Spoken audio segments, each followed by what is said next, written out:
ಓಂ ಗಂಗಣಪತಯೇ ನಮಃ ಶ್ರೀ ಗುರುಭ್ಯೋ ನಮಃ ಹರಿ ಓಂ ನಮಸ್ಕಾರ. ಓಂ ಸಹಸ್ರವದನಾಯ ನಮಃ.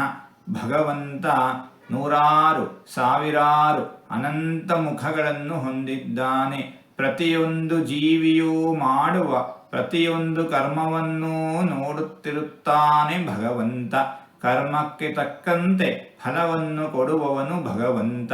ಒಳ್ಳೆಯ ಕೆಲಸಗಳಿಗೆ ಒಳ್ಳೆಯ ಫಲವನ್ನು ಕೊಡುವವನು ಭಗವಂತ. ಕೆಟ್ಟ ಕೆಲಸಗಳಿಗೆ ಅದರದೇ ಆದ ಪಾಪದ ಫಲವನ್ನು ಕೊಡುವವನು ಭಗವಂತ. ವಿಶ್ವವನ್ನೇ ವ್ಯಾಪಿಸಿರುವವನು ಭಗವಂತ. ಇಂತಹ ಭಗವಂತನನ್ನು ಸಹಸ್ರವದನಾಯ ನಮಃ ಎಂಬುದಾಗಿ ವಿದ್ವಾಂಸರು ವರ್ಣಿಸುತ್ತಾ ಇದ್ದಾರೆ. ಹೀಗೆ ನಾಲ್ಕಾರು ತೊದಲು ಮಾತುಗಳನ್ನು ಆಡಿದ್ದೇನೆ. ಇದರಲ್ಲಿ ಏನಾದರೂ ತಪ್ಪುಗಳು ಇದ್ದರೆ ಆ ತಪ್ಪುಗಳನ್ನು ಬಿಟ್ಟು ಒಳ್ಳೆಯದು ಅಂತ ಏನಾದರೂ ಇದ್ದರೆ ಆ ಒಳ್ಳೆಯದನ್ನು ಮಾತ್ರ ಸ್ವೀಕರಿಸಬೇಕು ಅಂತ ಹೇಳಿ ಪ್ರಾರ್ಥನೆ. ಈ ನುಡಿಗಳನ್ನೆಲ್ಲ ಆಡಿಸಿದ ಭಗವಂತನಿಗೇ ಸರ್ವವೂ ಸಮರ್ಪಿತ. ಸರ್ವಂ ಶ್ರೀಕೃಷ್ಣಾರ್ಪಣಮಸ್ತು.